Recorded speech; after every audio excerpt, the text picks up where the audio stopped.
Hello， 大家好，我是一小点儿。今天我们来做一款松软香甜的吐司——蜂蜜吐司。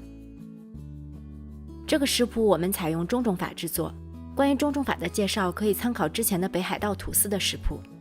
牛奶用微波炉加热15秒左右，到温热但不超过40度的程度，加入酵母化开。中种法的酵母不需要使用耐高糖酵母也可以。搅匀之后加入到高筋面粉中，边加边搅拌，然后用手揉成团。成团之后先盖上盖子，让面团醒10分钟。10分钟后随便揉几下，面团就揉匀了，稍微不光滑也没有关系。我们把它盖好，室温下醒发1小时，或至少等到它长到2倍大，然后放到冰箱冷藏发酵1晚。中种面团最多可以在冰箱里冷藏3天。下面我们来制作煮面团。这是刚从冰箱里拿出来的中种面团，不需要放置到室温，可以直接使用。里面充满了蜂窝状的组织，把它撕成小块，然后向碗中加入高筋面粉、糖、奶粉，奶粉是增加奶香味的，没有也可以不加，盐、打散的鸡蛋、牛奶，还有蜂蜜。先用筷子大致搅一下，让材料聚集在一起，然后我们把面团转移到揉面垫上来揉面。如果有厨师机，也可以用厨师机揉面，每款厨师机揉面的速度和时间都不一样，只要揉到和手揉的状态一样就可以了。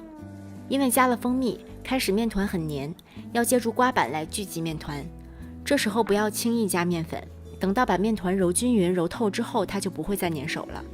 因为不同面粉的吸水性会有差异，如果面团揉匀揉透以后还是非常湿黏，可以稍微加点面粉调节一下。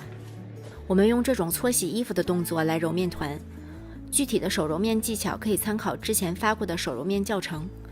大概揉8到10分钟，切下一小块面团来检查，抻开来看，能够形成没那么薄的膜，捅破薄膜，洞口呈现锯齿状。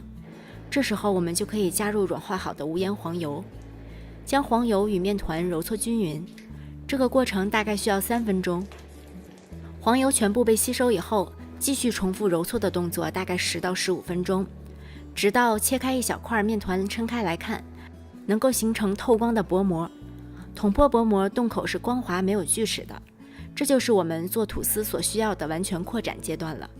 如果面揉不到位，面筋的延展性不好，就会影响吐司长高。最终面团温度要控制在28摄氏度以下，如果中间面团温度过高，可以放到冰箱冷藏降温10分钟。把面团向后折叠整理好，盖上盖子，室温静置40分钟。因为中种面团已经经历过1次发酵，这里发酵时间不需要非常久。面团发酵好后，我们把它转移到案板上，用手轻轻按压排气，然后把面团分成3份。3份面团的重量分别大约是165、175和175克。中间那块面团我们重量稍微轻一点，这样吐司烤好之后不会中间的山峰高太多。把面团有小碎面的一面朝上，将面团折叠几次，把碎的面团包在里面，然后翻过来再手心搓圆，底下用手捏合。表面如果有大气泡，把它拍掉。3个面团都揉好后，盖上保鲜膜醒15分钟，让面筋稍微松弛一下。醒好后拿出一块面团，案板上稍稍撒一点面粉防粘，把面团光面朝上，用擀面杖擀成一个长方形，然后把面团翻过来，现在是光面朝下了，把面团从上到下卷起来，接口处捏合一下。3条面都卷好之后，盖上保鲜膜再次松弛15分钟。2次擀卷可以让吐司组织更加均匀，也能增强面团的面筋结构，让吐司更容易长高。将面团接缝朝下，用擀面杖擀成大约25厘米长的长条，把它翻个面儿，让光面重新朝下，然后从上到下卷起来，让它自然的卷起来就可以，不要过度拉扯面团。注意卷的宽度要一致，不要外圈比里圈短。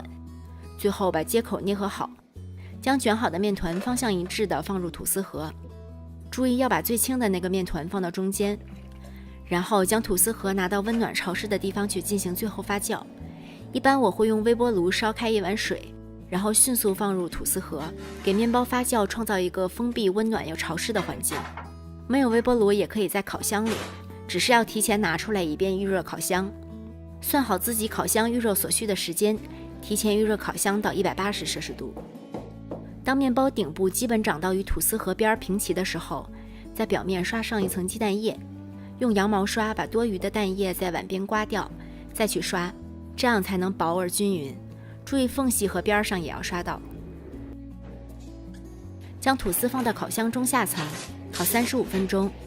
吐司表面上色会很快，当你看到颜色刚好的时候，就用锡纸盖在吐司表面来隔绝热量，防止表面颜色过深。吐司出炉后，在桌子上震一下，震出里面的热气，然后脱模，在网架上晾凉。刚出炉的吐司，它的酒精气和残余的酸味还没有散尽，所以不要着急吃。吐司刚出炉可以闻到蜂蜜的香气，晾凉掰开后柔软拉丝，入口绵软细腻，还可以尝到淡淡的奶香味儿和刚刚好的香甜味道。无论是单独吃还是切片抹果酱吃，都非常美味哦。谢谢大家的收看，如果你喜欢这个视频，请不要忘记帮我点赞和订阅我的频道。B 站的朋友请不要忘记投币、转发、收藏。我是一小点儿，我们下期再见。